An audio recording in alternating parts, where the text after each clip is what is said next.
What is going on, everybody, and welcome back again to the Metal Massacre. I am one of your hosts, Dustin Peters, alongside Lucian. Yeah, enjoying a nice liquid death. Getting them sips in. We are lucky enough today, as you probably saw by the title of this thing. Well, did we title it this way? Do we do that? Is that something we do? We're going to figure it out. We were lucky enough to sit down with Dustin Treinen from Omaha legends Paria, who are back on a tear, even spread apart, which we'll get into the interview a little bit later on. They're all over the country, but they just released their next single, Abomination, this past April 2nd. We were lucky enough to be able to get him in. It's like a friend I've never met now. Yeah. I'd like to think we're all buds. Like, me and Dustin have known each other for a long time, actually. Yeah, it was like years, dude. Yeah. Our dads used to work together, so that's how we met. And then it's like, oh, shit, we both like really cool music. So he went off to L.A. and now is doing that and doing a whole bunch of cool shit, and is lucky enough to have the time to talk to us about all the cool shit he's doing. So get used to him on the show. He'll probably be back multiple times. Yeah. He's down, we're down, so we're gonna pretty much follow Paria in what they're doing, because this band did so much for the Omaha scene back in the day. Yeah, at the time they were even slightly before me and Dusty's day. And what they're coming back with now is, again, I mean, to speak about a little bit, since we didn't get too much into the album with them, because we've talked with them a few times, this newest album is a lot... I mean, saying it's heavier is wrong, because it's always been this psycho, fast-paced, aggressive, in-your-face, but it was of the time, because it was about 20 years ago. Yeah. It was very, when you think about early thousands, like psychedelic metal, like your Number 12 Looks Like You has been a comparison to them a few times from a few different areas.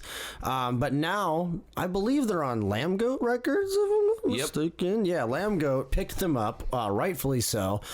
And John, their guitarist, is in Connecticut. Dustin's in LA. I think their drummer's here. I'm not exactly sure, but unfortunately, I will say off the top before we get too far in that they have no plans for shows here locally in Omaha, but you never know when you might see them on a festival they can make a weekend run for. But we'll dig into more about Paria during the interview with Dustin later. Not me, him, two Dustins. It's weird. Yeah. There's always like 3 Joshes and 2 Mikes and 5 Sarahs in a room, but it's not often there's 2 Dustins. It's weird. Yeah, I think you're still not used to it. I don't want to share. I call you Dusty, and I call him Dustin. Is it because he's more distinguished? Maybe. Yeah, probably. Yeah, it's the mustache. That's fair. But yeah, no, man. So first of all, fucking how are you? Good. Tired. Tired, dude. I'm tired as fuck. As of this recording, we played a show last night. It was the first ever Thrashers Ball.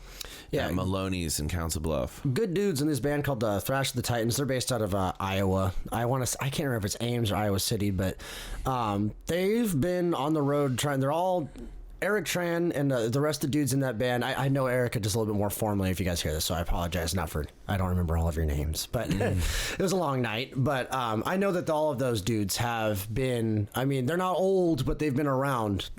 They've seen just about everything that the city has to offer around their town, around Des Moines, around Omaha, and this kind of Tri-City area. So definitely cool to have them go out there. And what it is I think they're a 4-piece. Yeah, that's a tribute to the Big Four, mainly. I know I'm stumbling over my words. I was like, do they do Pantera stuff? I feel like I've seen them do that. But either way, it's the Big Four, and it's a traveling tribute show essentially to those, and they're really fun dudes. They're good players. We've played with them twice now. I think this is the second time. Obviously after COVID things were wonky and everyone's just trying to get these bigger acts back on the road in as many markets as they can. But yeah, I'm tired. Every time we go out to Maloney's, shout out to Maloney's locally. They're cool. They're good people. They're cool. Bartenders are great. They pour heavy, and we had fun. Yeah. But dude, I mean, it's a perfect episode to kind of dig into some of that stuff and what we're doing, because we're talking with a thrash metal band later in the episode. Yeah. We just played it last night, and we do it ourselves. Do you want to? You wrote the song. What song? Vocally. Our next single. Oh yeah. Well, yeah. Well, no, I actually didn't write these lyrics. No. No. Oh yeah, that's right. It was in a poem your dad gave me. I think I freeballed about 20% of it. And then I just like took a bunch of stuff your dad wrote down and was like, I'm going to make this into a song. Mm-hmm. So this was actually like something your dad wrote as a poem. That's right. I forgot that he had given you... I can't take credit. Yeah, well, thank you. This is the one that he wrote. And I was like, I'm going to make it my own. I'm going to make it angry. He's like, it's not really an angry thing. I'm like, no, it's going to be angry. We're going to make it super It's poetry, angry. Brother. Yeah, I think it makes it fun. So, but yeah, this next single that Molten is coming out with is called I Can't Hear Me. And it's kind of about like when you're in an argument with someone or when you're at an impasse and it's so overwhelming that you can't even hear yourself talk. Yeah. And I think we've all been at least one instance with somebody we care about where you're shouting at each other so much where you're just like, dude, I can't even hear myself. Like, this is so overwhelming, you know, or like with somebody. Right. Even if it's in your head. Yeah. Like when you're just dealing with, you know, no one likes being in an argument. It happens to some more than others. But, you know, it's one of those things that I think it's very, and not just to talk about us the whole time, but we're pretty excited because we just got masters back and it sounded really good. And we do want to use this as a platform to try and let you know what's going on with us too. But yeah, I Can't Hear Me is going to be an interesting one because it has a lot more punk elements. So if you are a fan of us and you're listening because you like Molten, we just want to take a little bit of time off the top, especially because we have such a big interview to get into, to say thank you because we're at the highest plays we ever had on Spotify. And I think this show and a lot of promotion things we've been doing has honestly been helping us get our name out there a little bit more, even with just a couple episodes that we've been doing now. It's seen great engagement, so thank you to all you guys. But this is gonna be different. It's a lot more punk. It's got a slap in the face. I think it's gonna be pretty cool. But I just wanted to take it because I think by the time we record the next episode, we should have a song pretty much ready to release. So yeah. Well, we're doing. Who knows when we're releasing things in the can? But. Yeah, I don't know. You're talking like release schedules, and that's always like, well, we're my other left or your left? I'm not gonna break the fourth wall, people, but you do not know when this is being recorded. We're ahead of shit. So right. No, we're all over the place. But so again, yeah, thank you. And I know we already did the trailer episode kind of explaining who we were, but just wanted to let people know that we're dropping a lot of music this year ourselves. Yeah. Along, like I said, with our friends in Paria, who's, again, second single, or third now. It's the third off that one. Abomination came out on April 2nd. And I really don't want to waste any more time. Just wanted to say what up to all of you and say thank you again for listening to the show. And let's get into our big first episode, first interview episode of the Metal Massacre. What is going on, everybody, and welcome back to another episode of Metal Massacre. I am one of your hosts, Dustin Peters, alongside my cohort, Lucian Colsheen. What's going on, dude? Up? Good to see you again. Excited to continue the first season of Metal Massacre podcast. We've got a familiar face to us on the show, but who knows? You may have heard of him, may not. If you're from the Omaha area, you've definitely know one of the projects he was in. Dustin Treinen from Paria is here. Longtime fan, longtime metalhead, longtime really good guy. And I'm really happy to have you on the show. Thank you so much. That really means a lot to me. And as always, thank you for having me on your show. Yeah, we've had you on our other podcast a couple times. We were talking about different projects you've been in. And I reached out. I said, dude, we got to talk about this new Paria single. April 2nd just dropped. It's called Abomination. And I didn't know what to expect because you guys have kind of like opened up this new page of Paria.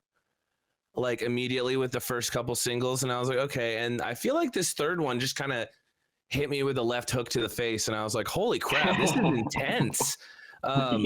Which, I mean, I should have seen it coming. You guys kind of do that a lot. But yeah, dude, well, thanks. I'm super happy for you guys. It was an amazing release. I love the music video too. I saw that live when it premiered. Because we were talking and you're like, hey, it's about to premiere. And I I was like, hell yeah, I'm going to go watch. Like, I was so excited. Yeah. That was, I think, the first music video that you guys ever did that was like a story. Like it had more of a story going on for it. The previous video, Roadblock, had a bit of a storyline as well, the animated one. Mm-hmm. But this one was a much different take. And we did something kind of like way different than we've ever done too is, you know, when we were brainstorming different ideas for these videos, I was like trying to think about people that can bring like an interesting vision to it, you know, and which is not typically one of us in the band. We can maybe get like a jumping off point. And I was like also trying to think about locations and stuff like that, and have this friend Justin Brink that does a extreme horror experience in Chicago. He's an Omaha guy I've known since I was 15, so like, you know, late 90s. And anyway, he's been doing this thing for like 10 years, and it's a very he plays his cards very close to the vest, so he like doesn't put much footage out. He keeps everything like very, very tight-lipped, very secretive.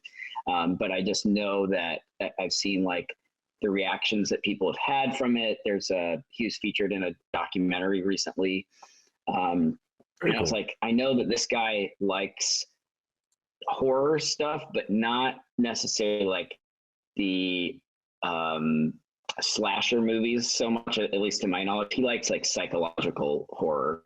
So this guy's got an interesting vision. He's never directed a music video, but he knows how to complete a vision.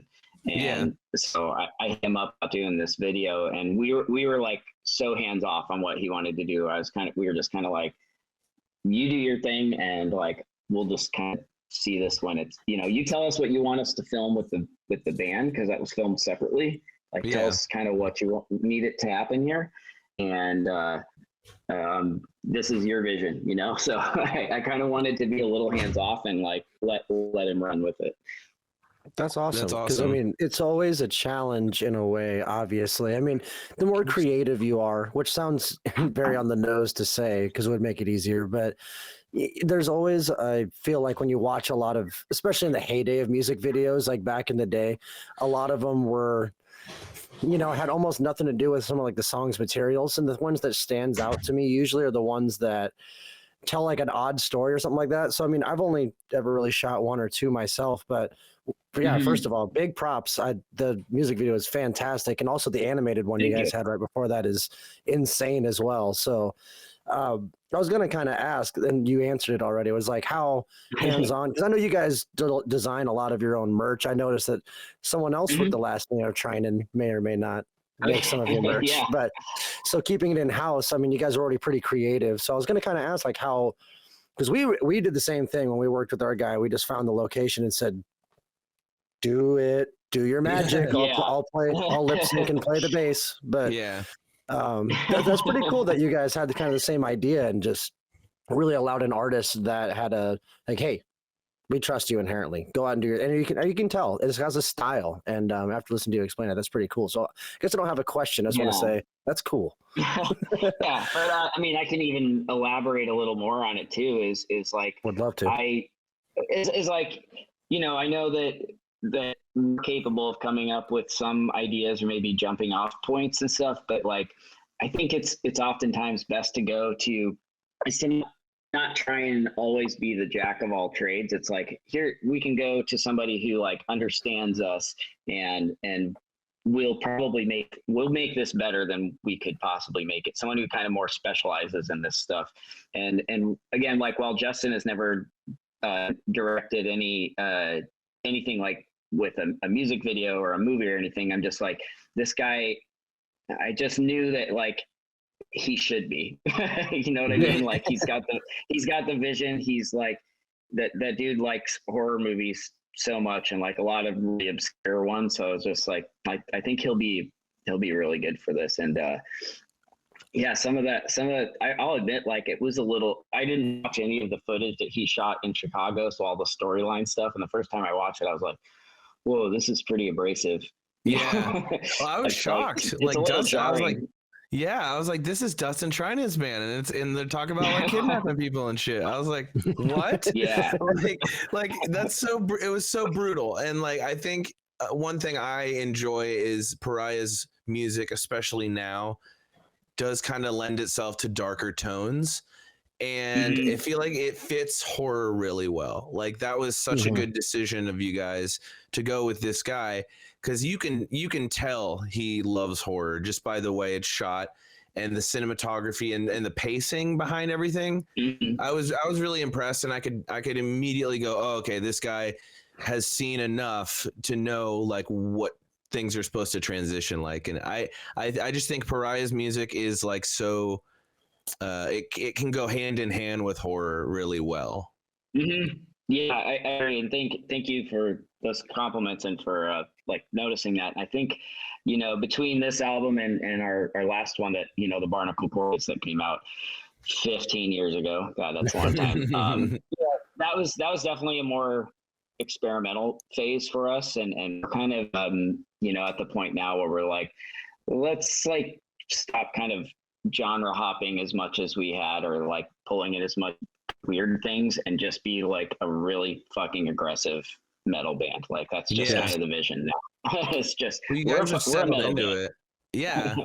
Yeah. And I mean, like, it's nice to not define yourself by any kind of subgenre and just slap metal on it, because it is. But I always hear different things when I hear Pariah still. Like, I know you're not genre hopping, but like you are kind of in a good way. Like when I listen to your songs, I'm like, well, this is kind of thrashy, and this is a little more progressive, and this, you know what I mean? Like you carry on all these elements of what I think you guys enjoyed from the past, and you apply it to your music now, which I think just makes it deeper in what you're trying to do.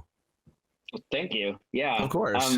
I think I would agree with you. I think a lot of it is kind of being able to reel back a little bit and be like, okay, like how do we, all these parts are cool, but how do we make them mesh together? And I think like being more, it's like a more mature level of what we're doing. It's like we're kind of better at songwriting and stuff now than we once were. And a lot of that is probably from us, like, you know, taking a bird from Pariah and playing in other projects that are, you know, a little more traditional as far as song structures go, and coming back to it and like, okay, like instead of having the guitar going crazy the whole time, like let's make a section for a guitar solo, you know, which we didn't do a lot of in our old.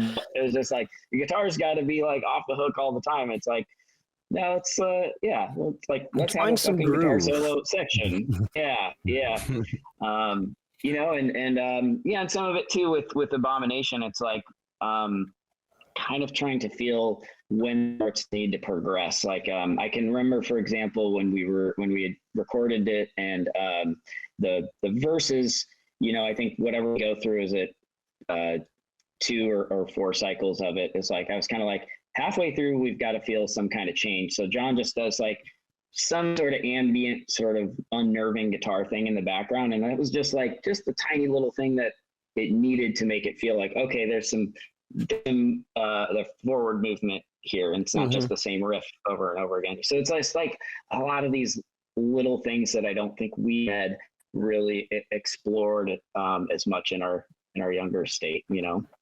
Well, that makes a lot of sense. And I you know, and harkening back to what you guys were saying with like the people, well, it fits the horror vibe very well. There's always a certain, with the latest album, like these latest songs, there seems to be, like, in a good way, a panic to it. Like there's this like constant like the whole time that's kind of going on, which is a good thing in my case, because it is frantic, it's aggressive, and I guess like you were quoted saying from the Lamb Goat stuff was like pedal to the metal, aggressive adrenaline the entire time. And yeah, we may not be genre hopping like you said, but I do think that where this album is going, first of all, is going to really, with the push that you guys have been putting behind it, I think you guys got something really good that's very derivative, very straightforward. And yeah, but at the same time, you've grown as musicians, so that makes a lot of sense. Yeah. This album is supposed to come out in July. I got to ask, is it feeling crunch time almost? Like, it's getting close. Yeah, it's feeling a little bit of crunch time. And, you know, right now it's like trying to get as much momentum with it digitally, so that you know, when we get these pre-order things set up for vinyl, people will be aware and be excited about it. I'm getting a vinyl when it comes out for sure. Let me know. Yeah, hell, I'll get 10 of them. I'll take 10, my good man. Yes, sir. All right. Yeah, we still well, have 2 more songs to release too. So, and that's what I wanted to ask, because I was like, hey, you have the 3 singles out, without obviously, don't all right, keep your secrets then. No, like without like giving it all away, kind of thing. Like, you got a couple more songs to promote, or are they going to drop with the EP when that comes out, or do you have any plans for more singles or any other things like that to help us along before July? Yeah, there's still we have a music video in the works for the next song that'll be out. Believe it's coming out in about a month. Should be early May. Nice. And then the one after that, we don't have a video in the works yet, but like it's definitely something we want to do, but we haven't started. We haven't filmed anything or even talked about Sure. it. An idea or anything for it yet. So Nice. that one's still, but it's coming along, man. Yeah, you guys are cranking this stuff out at an impressive pace, honestly, especially like I said, being, as we know, but folks don't know, you guys are pretty spread out, kind of where you are and get together when you can. And I know obviously it's still like an Omaha based thing, but you're in LA.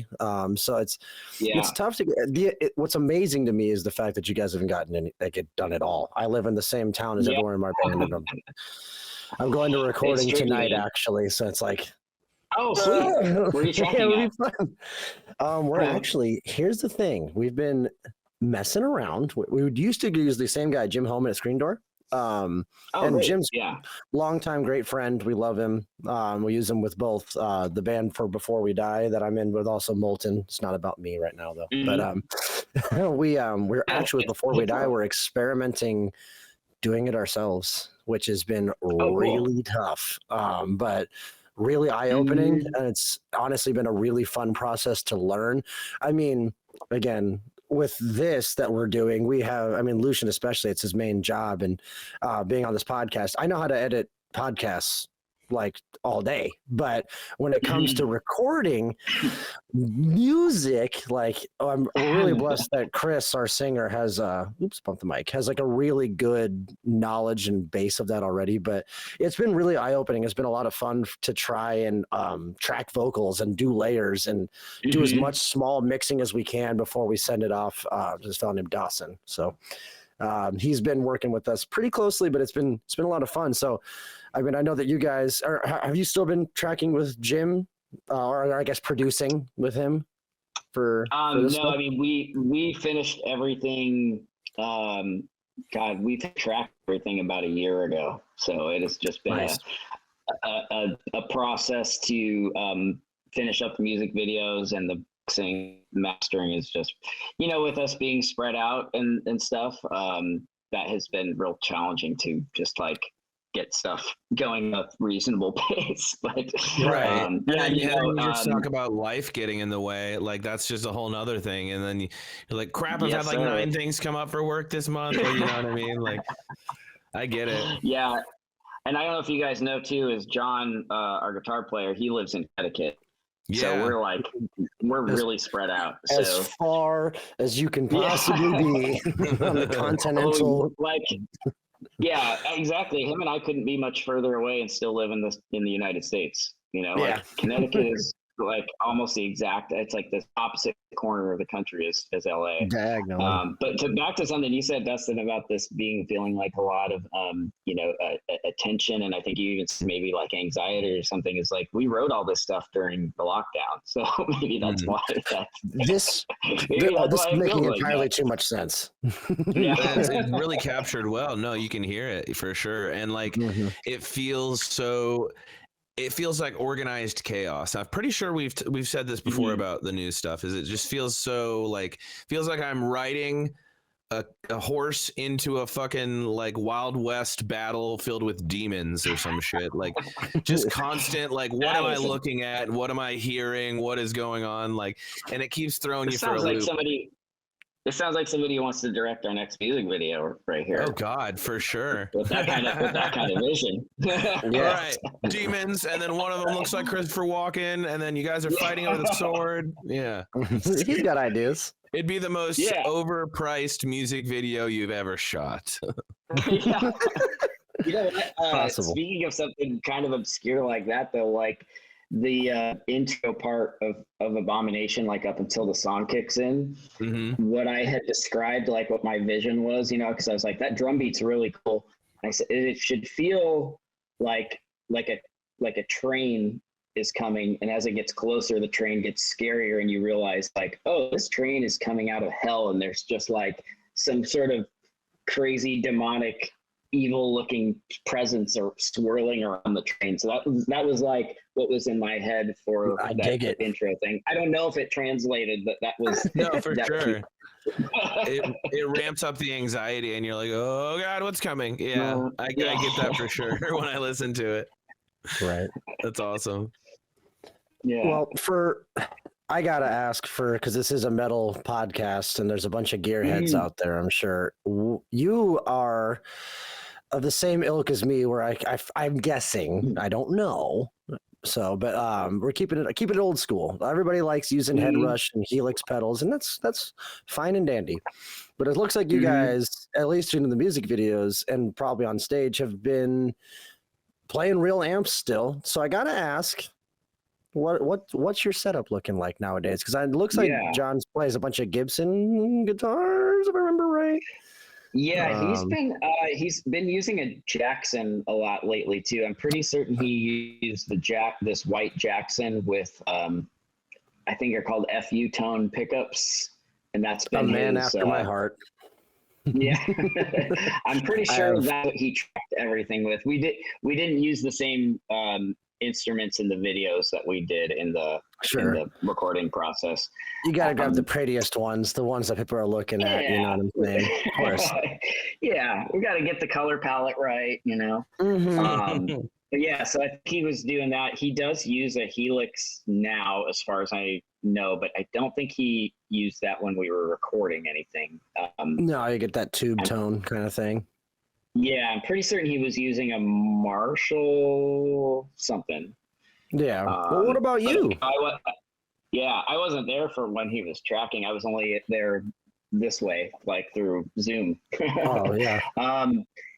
For me, I just got this new Eden cab that I really like. It's a 4x10 Eden cab. Nice. I'm pretty happy with it. It is very powerful, very loud. It's like can handle like 8 ohms. So it really fill a room. It'll rattle, man. And then yeah, it does. I put it up on like 2 and the amp on like 2, and I'm like, yeah, that's enough. Good. Yeah. And then I'm playing out of an orange Tiny Terror amp that's like a tube solid state hybrid situation. Oh, yeah. I've been using that for about 10 years. Yeah, it's good, man. I have been interested in jumping over to one of the newer like Fender Bassman hybrids. I mean, as much as I'd like a classic Bassman, I just don't I don't want to carry around a tube amp. It's just too much. Right. And that's why I was like, it's fine and dandy to have all these helix head rush stuff. Cause first of all, I get it. Like if you can just show up with your pedal board essentially, and then be like, throw me in the house, put me in my in-ears. Yeah. That's it. That is a luxury.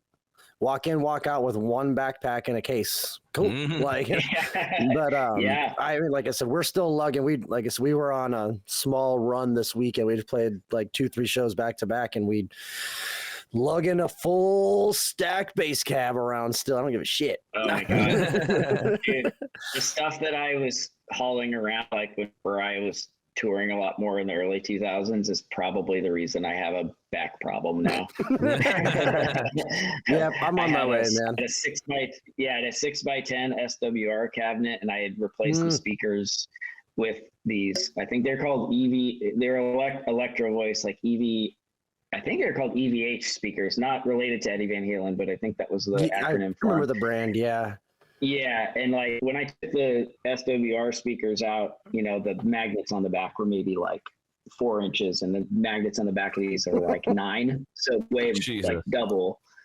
Yeah. And so that cabinet was like ungodly heavy, and then I had an SWR, SVT, Ampeg SVT, SVT amp that was probably another 60 pounds, and then putting that in a road case, which was also heavy and bare. It's like, we were playing like, sometimes we were playing like fucking basements and shit, so it's like we're hauling stuff down the stairs. It was like, what were we thinking? So unnecessary. That's horrible. Well, we just didn't have we didn't have what we have now. Yeah, that's true. Everyone's been using the secrets. Yeah, I mean, we all know. I carry nothing. Because you kind of walking with a microphone, bud. You're supposed to help your bandmates, man. I do. I do. Until I don't. Good man. Yeah, I do until I don't. I'll get you in the door, and then I'll get a couple things put away. But let's be real. I'm not a kickboxing instructor, okay? It is my job. It is your job. I have one job. He's got to save his energy for the crowd. Exactly. When you're the front man, right? Exactly. Sure. And then I'm just exhausted by the end of it. But yeah. So Pariah's gonna have a couple more songs coming out leading up to this album. Do you guys have any plans on touring at all? Nothing is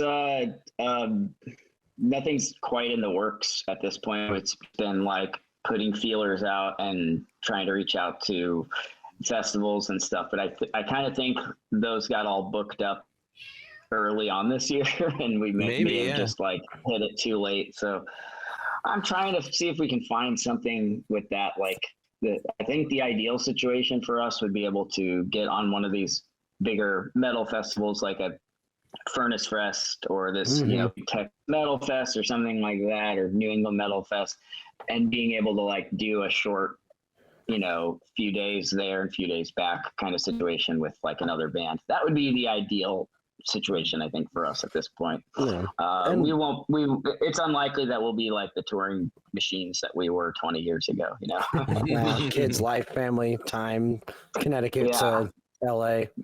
Makes sense. I mean, even for us to just get started is like a huge expense. Right. That would be really cool if we could, like I said, get you guys on like some sort of weekend run. Like you get booked on a festival, do a couple warm-up gigs before the Saturday, maybe play one more on a Sunday to make some bus ride home kind of stuff. Like that would be ideal for what you're doing at that level. And having the backing of Lamb Goat Records, which again, I know is before, but congratulations again for that. I know it's a while ago, but getting the label, getting a record label behind you and being able to have a full EP and lots of articles, podcasts, as much stuff as you can. I don't see any reason besides whatever your limitations are that you guys can't be successful with this. It seems a pretty sure thing in my case. So. Oh, thank you. That's really kind. Thank you. Appreciate it. It's not if, it's just when, right? Yeah. I'm sure you'll be singing a whole different tune 2025 where you're like, oh, we went in for all of them. We went in for too many of them. Like, now we can't keep up. Right. I kind of not sure what this year will bring. I wonder if, because we're still slowly releasing the stuff and getting our momentum, if like, some of these tours get booked so far in advance. I kind of wonder if we're kind of only do something small this year and maybe get on something next year when there may be more hype around us or something by next year. So I think by the summer we'll be seeing it with this release for sure, man. Like there are like a bunch of people in Omaha just rooting for you guys. Like there really are, because we all remember seeing you and hearing about you and hearing stories and from back in the day. It's like, I feel like Pariah is one of the last great metal bands from Omaha. Like that is still, still trying to do something. Cause like there were so many and there still are sometimes, but like you guys were one of the fabled ones from back that made it out. Cause me and Dustin were like way younger when you guys were playing. So like when you guys were playing, we were just starting to come up and like go to shows. So yeah. It's just crazy to see you guys back and like heavier than ever. And I remember saying that when that first single came out, Venerate, and it just continued to get heavier. Exactly, yeah. And so a year later, and you guys are getting this much heavier. I can't wait to hear the EP, man. Well, thanks, man. There's been a lot of great metal bands coming out of home. I mean, back in our time, I was actually obviously much more connected with the scene and what was going on. And there were some really cool bands that I still go back and listen to, bands like Back When and I Am Legend were some of my favorites from those times. Yeah. Which I'm still bugging both of those bands, members of those bands to put that stuff on Spotify. Like, oh yeah, I want to be able to have easier access to it. You guys, come on. It's right in that weird era where it's like right before everything popped off with streaming. So like, I don't know, dude. These are on a MySpace with a password I don't have anymore. I don't know what the fuck you want me to do. All our music is on MySpace only. I don't know what to do. In that vortex. You just, oh my god. But yeah, I mean, I appreciate those are all really nice things of you to say. Course, I do feel like that we're like what's the right, Steve Jobs said this thing. I don't want to compare myself to Steve Jobs or Apple, obviously, but just this, I think this analogy is appropriate. Like, where people are kind of putting him up on a pedestal, and he said, well, like, I'm a creator and innovator or influential or whatever it is. Like, I look at it as when you look into a canyon and you see all the different types of sediment that are in the rock, and it takes like one layer gets put down and then another layer gets put on top, and like those other layers are there, the bottom ones are there to keep supporting and keep growing to the top. And so I just kind of want to feel like we were and are whatever, some sort of influence that helps continue that the metal movement and like I definitely see potential and stuff for much cooler and awesomer metal bands to be continuing coming out of Omaha. Definitely will. Oh yeah. Luckily, no shortage of them. Hey, we're working on it. We're doing our best. There's a huge metal scene here. I feel like there always has been, and it's interesting to me because it's not just one type of metal. A lot of times when you hear about a bigger scene, like Dusty, I always bring out the example of death metal with Florida and Cannibal Corpse. You kind of primarily think of death metal bands coming out of that scene, but in Omaha, it was everything from metalcore to post-hardcore to death metal to sludge and doom, grindcore. Like, it kind of it kind of still does have a little bit of everything, and it's fun for me as someone who grew up in that scene to, as I get older, jump back into it and go, oh my god, look how different things are. And look how many different types of metal there is now, where I probably wouldn't have even thought of that 10 years ago, So you're right. Sure. Like, and I think you guys definitely have been like one of those bands that has shown, like, especially younger kids that want to get into music, like, dude, there's ways to do this. Like, you can get out of the garage, Yeah, I mean, we did it all DIY, and we're still doing a lot of it just DIY. We've obviously had the support of record labels, but like our labels are very like mom and pop sort of as far as like workload. They're not the types that are like, oh, here's a shitload of money to go into the studio and you know what I mean? And it's still us like doing a lot of the work behind the scenes still too, I mean, and that's not to discredit either label. They've both been really awesome and really fantastic, but they're like, they're it's like, it's still, there's a lot of benefits, but we're still like doing a lot of work as well. It's almost feels like you just have, extra people that are working with you, not just people are doing for you, if that makes sense. Yeah, sure. I like that better. Having that collaborative spirit kind of lends itself to more of an authentic experience and a better product, I think. Like, it comes out in the product. You can tell this wasn't something that got trampled on or was just one person's idea. Like, you can feel the collaborative nature in the music, which I think comes off really well. Like, you can tell this is a grassroots, homegrown kind of a thing where yes, does have that backing, but it's not so watered down by what someone wants it to be, Yeah. It's not some executive that's like, well, what would make this more marketable and more mass appealing? Like, we're not having that kind of stuff. They're just like, if this is what you want to do, back it, Like for a good example of that is when we recorded the Barnacle Cordius, That was initially intended to be an instrumental album because we were an instrumental band at that time. Because Brian had left, our vocalist had left band, and we were kind of just like, well, we couldn't really find someone who's the right fit. So we tracked the whole album, and we sent it to Guy from our from Black Market Activities, our label at the time. And he's like, well, I'll give you my honest opinion. I think this is really good, but I think it would be better if you put a vocalist on it. Either way, I'll back you 100%. And that's awesome. And so we thought, like, okay, we talked about it, and we showed the album to Brian, and he really liked it, and he liked it enough that he decided to come back to the band. So that's awesome. Then he went and tracked his vocals on top of what we had already recorded. So that also made that album a little more kind of experimental in that way too. It's like we were trying to fill the void of not having a vocalist. So we were trying to busy up the music a lot more because we weren't leaving space for vocals. Right. That's a difficult challenge to overcome, but it's there. Yeah. So now it's like we wrote these songs with the intention of like, oh, there's going to be vocals, so we need to leave space for that.